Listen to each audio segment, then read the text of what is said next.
Many WNBA fans are calling out the referee problem. The referees literally turned their back. Caitlin Clark appears to be hunted every game. She deals with physicality that no other player in the league is dealing with. The WNBA not stepping in to protect their cash cow, their only draw, their only star, and this is the end result. They said she'd changed the game and called her the future of the league, but no one mentioned the league might be her toughest challenge. In just a few games, Caitlin Clark went from being the WNBA star attraction to the player everyone seems to be targeting. It's shocking. Caitlin Clark will be sidelined for at least 2 weeks with a quad injury. Bullets has emerged. How Caitlin Clark got hurt. He fouls her for the 4th time. It's cheating. Caitlin Clark is the driving force behind the interest in the Fever and the interest in the WNBA. Rookie Caitlin Clark was subject to several intentional. And it wasn't just opponents causing trouble. This wasn't the usual rookie struggles. What happened felt intentional, and it seemed far more serious and risky than anyone expected. After every single game, WNBA players, fans, coaches are all complaining about the referees, and they have shown that they're not going to change anything because the referees continue to be horrible. Game after game, Caitlin took hard hits, got knocked down, and pushed through constant missed calls. The refs, meant to keep things fair, just watched like background characters in a bad show. What began as a few missed whistles turned into a pattern of ignoring obvious fouls while Clark kept ending up on the floor. Comment protect CC below if you got her back. Lions head coach Stephanie White, she was complaining about her team not getting a whistle, not being respected. Then came the moment everyone feared. Caitlin sidelined with a quad injury. Suddenly, fans were replaying every missed foul, every hit she took without a call, every look she gave the refs hoping for a whistle that never came. She will be out for 2 weeks minimum following a quad strain. Caitlin Clark and Sophie Cunningham going to the officials and trying to, ask for an explanation of what had just occurred. That official completely stonewalled it. It stopped seeming like bad luck and started to feel planned.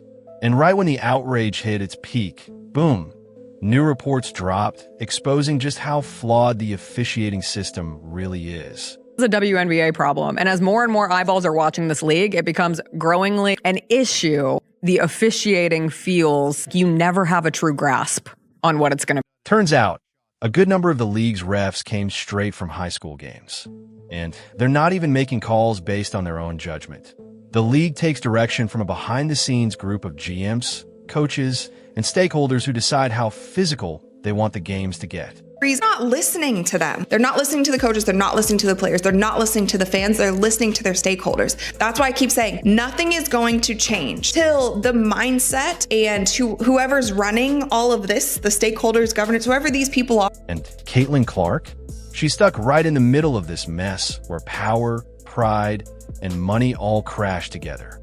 Now, after weeks of rising outrage, viral clips everywhere, and even players and coaches calling it out, the WNBA is finally under pressure to respond. This injury does anything. It should be a wake-up call to the WNBA, the Players Association, the team owners, that just like that, all this fanfare, all this interest, all this newfound attention on the league can disappear overnight. With talk of lawsuits and rumors of ref bias spreading, the league's golden goose could turn into its biggest problem if they don't act fast. And here's the big question. How far will they go to silence the same player they've been profiting from since day one? Caitlin Clark is being roughed up, but the physical wear and tear on Caitlin Clark, I'm not surprised that 2 weeks into the season, she's already got an injury. Caitlin Clark has never backed down. At Iowa, she shattered records, drew millions of fans, and made women's basketball must-watch TV. So when she entered the WNBA, everyone was ready for sparks. Not just from her skills, but from the buzz she'd bring to a league desperate for a boost. 2024 was a year of unprecedented growth in viewership in the WNBA, a substantial amount of which can be attributed to Caitlin Clark, who took the basketball world by storm after an all-time college career. Who had appeared in 185 consecutive games between her career at Iowa and her time with the Indiana Fever. 139 games with the Iowa Hawkeyes. She never missed one. For a while, it looked like things were clicking. Attendance soared and TV ratings hit new highs. But instead of welcoming Clark with open arms, the league greeted her with rough play, bad attitudes, and plenty of resistance right from the start. Caitlin Clark, somebody who was responsible for 26.5 of all WNBA economic activity last season, including revenue from merchandise, ticket sales, and television. Caitlin Clark out at least 2 weeks waited, but can the WNBA maintain without her? Can the WNBA pack arenas draw rating? From a moment she stepped on the court as a pro, it wasn't just basketball. It felt personal. Every game was like a battle. Defenders didn't just guard her. They hit her like it was UFC night. She faced full court pressure, off-ball fouls, and hits that seemed more rugby than basketball. And the refs? Nowhere to be seen. Contact that would have drawn a whistle for any other top player when ignored when it was Clark. Time after time, she had to grit her teeth and keep going. Referees just exposed their hand so bad, bro. I mean, they just didn't care no more. They didn't care. The world was watching how bad the cause was. They didn't care at all. They was going to get their issue off against the Fever no matter what. And I'm here to tell you, that's exactly what went down, bro. They have an agenda against Caitlin Clark. Meanwhile, the league kept pushing the same old excuse. She just needs to adjust. But why is the pressure always on her? Why is Caitlin Clark the only star told to toughen up, while others get treated like royalty? Then came the injury. After playing huge minutes, often over 35 per game, Caitlin was sidelined with a left quad strain and ruled out for at least 2 weeks. Said the reason that people are complaining is because they haven't watched the WNBA before, and these are just new fans who don't understand. But there's clearly an issue. It wasn't just a setback. It was a harsh blow to Indiana Fever and a huge loss for the entire WNBA. For many fans, it didn't seem like a random injury. It felt like the cost of ignoring what was happening. A season full of unchecked roughness and a league that failed to protect the one player keeping the spotlight alive. Indiana Fever guard Caitlin Clark has suffered a left quadricep strain and will be out for a minimum of 2 weeks. This wasn't some unlucky twist. It was a disaster that could have been avoided. What made it worse was the silence. The league said nothing about the beatings Caitlin Clark took.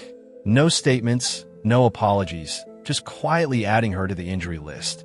But this wasn't just any player. This was the face of the WNBA's future. Benched not because she couldn't handle the pressure, but because the system that should have protected her chose to turn away. It's the Caitlin Clark disrespect. And what I mean by that is you've got somebody who is obviously the most popular player in basketball. You got somebody that I would argue maybe a top 5 most popular athlete in the United States of America. All right. You got this athlete in a league that nobody's been watching, never turned a profit, and your system is broken against that team. Even players on the court saw the problem.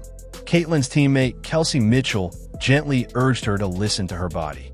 It was a quiet sign that Caitlin was pushing through pain most would avoid.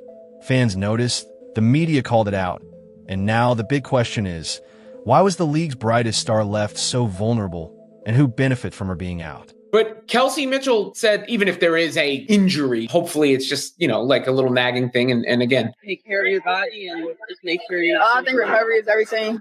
I think if you're in tune to your body, you know what you need. This is Caitlin. Looking closer at WNBA, officiating reveals a serious problem. Many referees aren't just inexperienced, they're underqualified.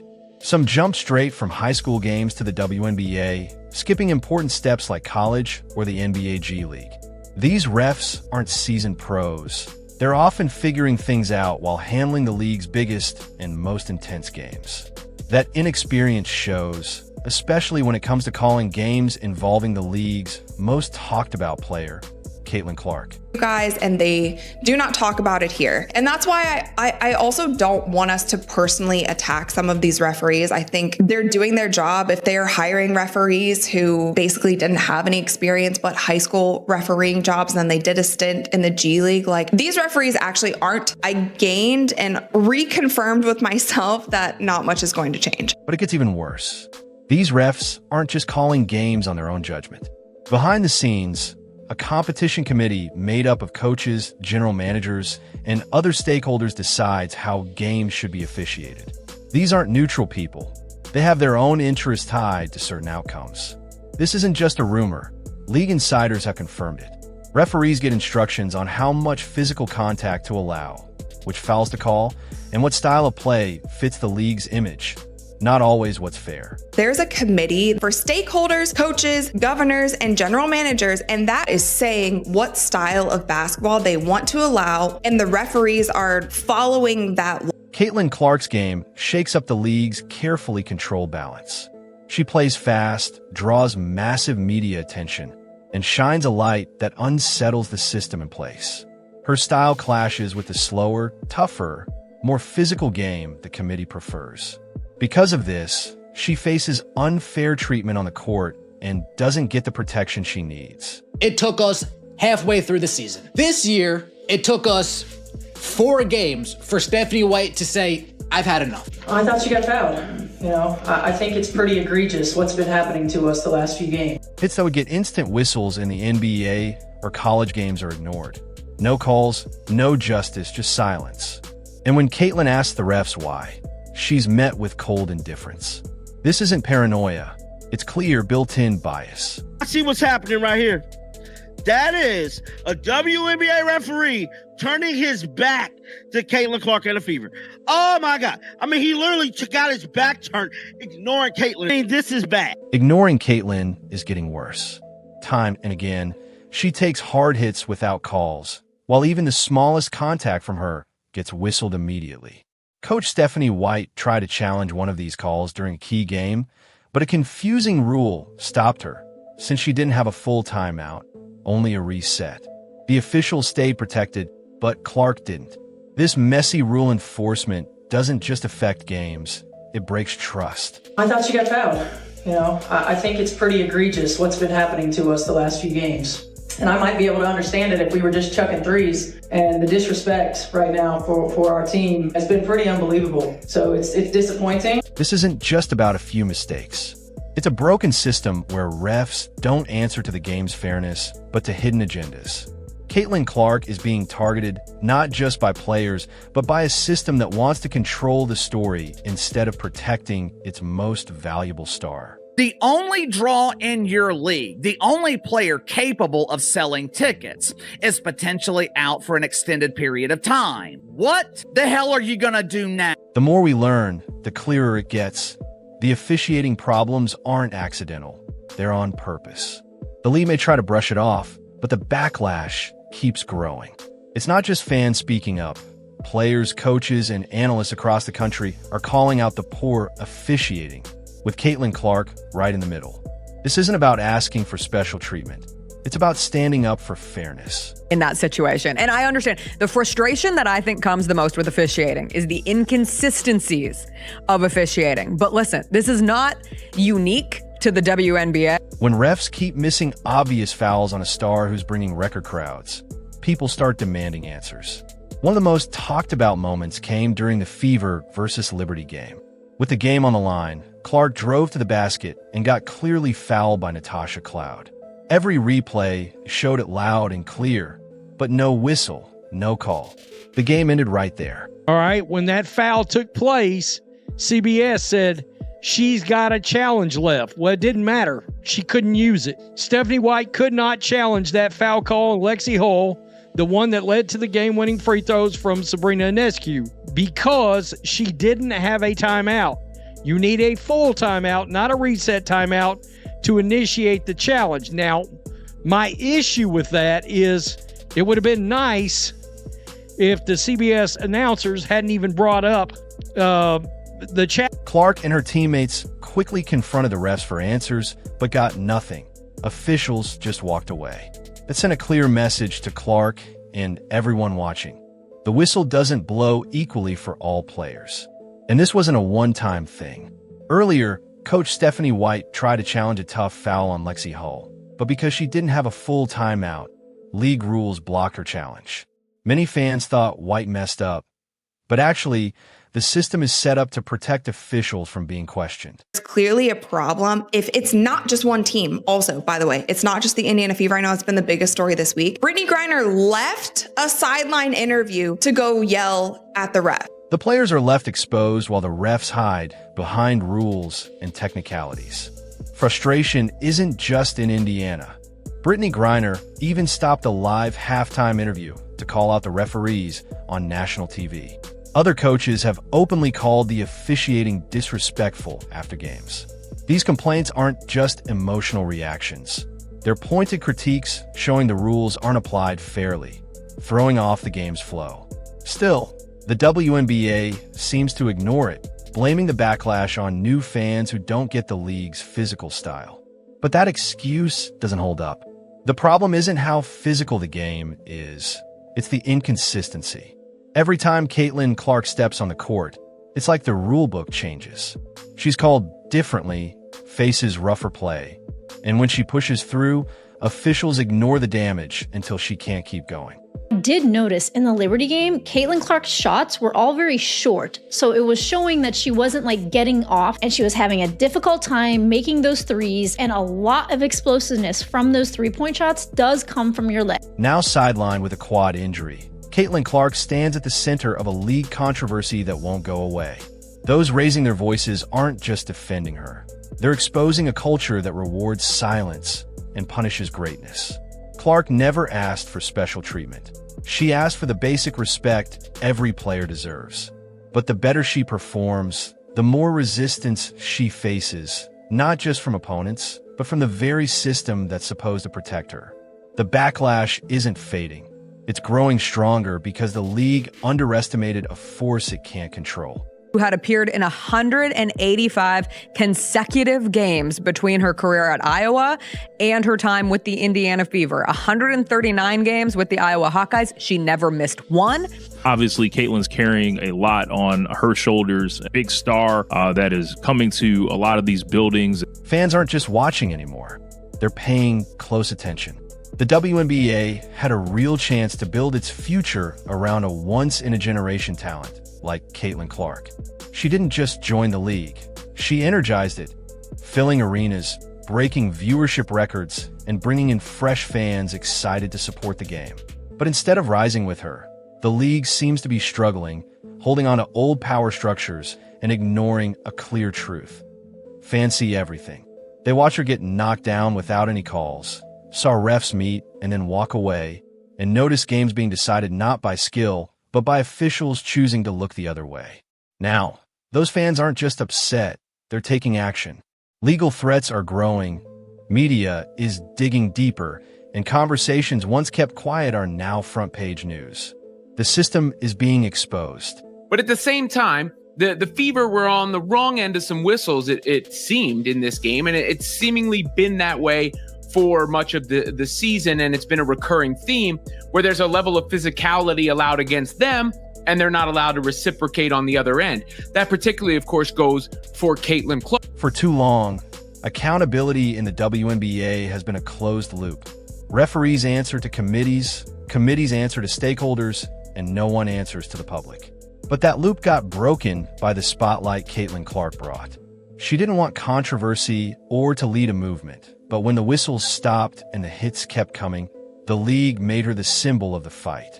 Every unfair call, every questionable foul, and every missed whistle adds fuel to a fire that can't be put out. This isn't about favoritism.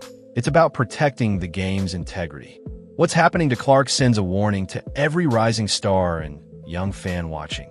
No matter how much you achieve, the system might punish you for shining too bright. That's not just unfair. It's unsustainable. A league that fails to protect its stars risks losing them. One injury, one controversy, one ignored foul at a time. If the WNBA doesn't seriously rethink how it handles officiating and the hidden forces shaping the game, lawsuits could just be the start. This problem isn't going away. Caitlin Clark's fans won't stand for it. The media won't stop digging, and the truth is already out. The only question left: will the league act before it's too late? Comment Protect CC below to show your support.